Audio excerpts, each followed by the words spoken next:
Paninindigan ang kasulukuyang administrasyon na wala pa umanong krisis sa langis dito sa Pilipinas. Kahit pa patuloy ang pagtaas ng presyo ng produktong petrolyo dahil sa hindi pa rin po natatapos sa tensyon sa gitnang silangan. Ginigit po ng Malacanang na kumpleto at sapat ang supply ng langis at porsigido naman daw ang gobyerno na gumawa ng mga hakbang para matiyak na hindi masasaid yung mga imbaka ng langis ng Pilipinas.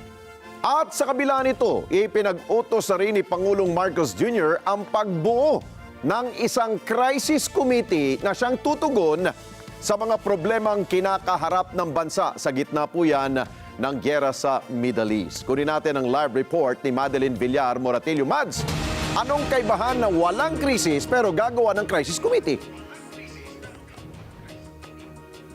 Ayun nga Alex, actually ang hanggang ngayon hindi pa rin namin malinawan sapagkat sa kabila ng pag-iit ng Malacanang na wala pang krisis sa langis dito sa bansa is sinabi naman, kinumpirma ni Undersecretary Claire Castro na tagapagsalita ng Malacanang na bumubuo na ng crisis committee ang Malacanang. Pag sinabi po natin ng oil crisis, maliwanag din po ang sinabi ni Secretary Sharon Garin ng DOE. Na sa ngayon ay hindi pa kinukonsidera na meron tayong oil crisis dahil kumpleto po tayo at enough po ang supply ng langis. At nagpupursige po ang DOE at ang pamahalang ito sa utos na rin po ni Pangulong Marcos Jr. na hindi mawala ng patid, hindi mapatid ang supply ng langis o produktong petrolyo sa ating bansa. Ito ang paninindigan ni Palace Press Officer Undersecretary Claire Castro sa kabila ng patuloy pa ring pagsirit ng presyo ng produktong petrolyo. Git ni Castro, wala pa ring krisis ng langis sa bansa. Sa ngayon hindi po natin masasabi dahil patuloy pa rin po ang pagsusumikap ng ating gobyerno na hindi mapatid ang supply ng fuel, ng produktong petrolyo sa atin. Sabi ni Castro, ongoing ang mga negosasyon sa mga bansang pag-aangkatan ng langis. Nitong nakaraang linggo, una nang sinabi ni Pangulong Ferdinand Marcos Jr. na naghahanap ng mga paraan ng gobyerno para mabawasan ang epekto ng oil crisis. We had to accelerate all of this because of the oil crisis that is happening. Itong problema is because of the war in the Middle East. Pero giit ni Castro, ang binabanggit na ito ng Pangulo ay hindi sitwasyon sa Pilipinas. Ang nais pong sabihin ng Pangulo patungkol sa oil crisis, pinapatungkulan niya po doon ay ang oil crisis sa Middle East.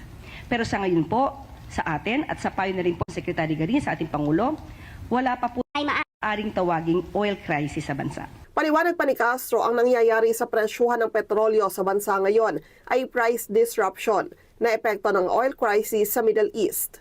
Ang sabi po kasi ni Secretary Sharon, may dalawang klase po ng krisis, sa supply at sa presyo. So ngayon po, kung pag-uusapan po natin ang supply, ay wala po tayong sasabihing krisis pagdating sa supply. Maybe meron pong price disruption dahil nga po sa nangyayaring oil crisis sa Middle East. So yun po yung pananaw ni Secretary Garin. Sa kabila nito, kinumpirma naman ni Castro na ipinag-utos na ng Pangulo ang pagbuo ng crisis committee. Tiniyak rin ng Malacanang na hindi isasantabi ng Pangulo ang ipagkakaloob na emergency powers ng Kongreso. Dahil tandaan po natin, nasa batas, doon sa ginawa po na bill, na kailangan na yung price ay mag-breach o mag-reach ng $80 per barrel sa loob ng 30 days. So as of the time na binanggit nyo yan, wala pa po kasing 30 days. So at the time, mahirapan po siya talagang i-implement. Pero pag yan, pumasok na po, na naayos sa batas na 30 days, ay maaari na po itong magawa ng anumang order. Ang paliwanag ni Castro ay kasunod ng naunang pahayag ng Pangulo na hindi niya pa agad gagamitin ang emergency powers. We will see. Depends on the trends. We have to watch the trends of on oil prices. We just have to look. It's very hard to say because it's all speculation. We don't know how long this will last for.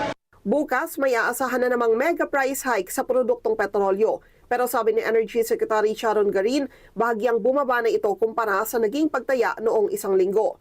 Batay sa anunsyo ng iba't ibang oil companies, 6 pesos and 47 centavos ang price hike sa kada litro ng gasolina. 11 pesos and 88 centavos naman para sa diesel at 13 pesos and 66 centavos naman sa kerosene o gas.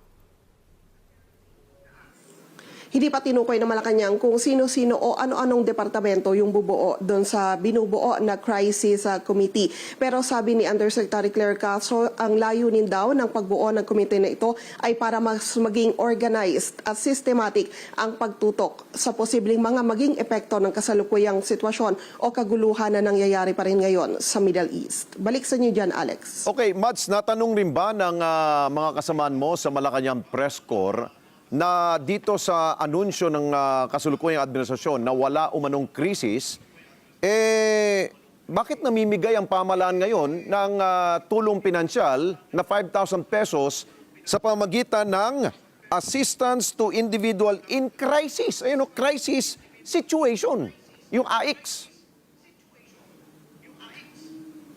Yes, Alex, ang iginigiit kasi ng Malacanang ay nagkaroon daw ng disruption o pagkagambala sa presyo ng mga produktong petrolyo na labis na nakaapekto sa mga kababayan natin kung kaya namimigay ng ayuda yung gobyerno. Pero mukhang talagang hindi man direkta, mukhang ang nangyayari kasi parang dinadownplay nila yung kasalukuyang sitwasyon. Kaya ayaw nila na mismo sa kanila manggaling yung salitang krisis.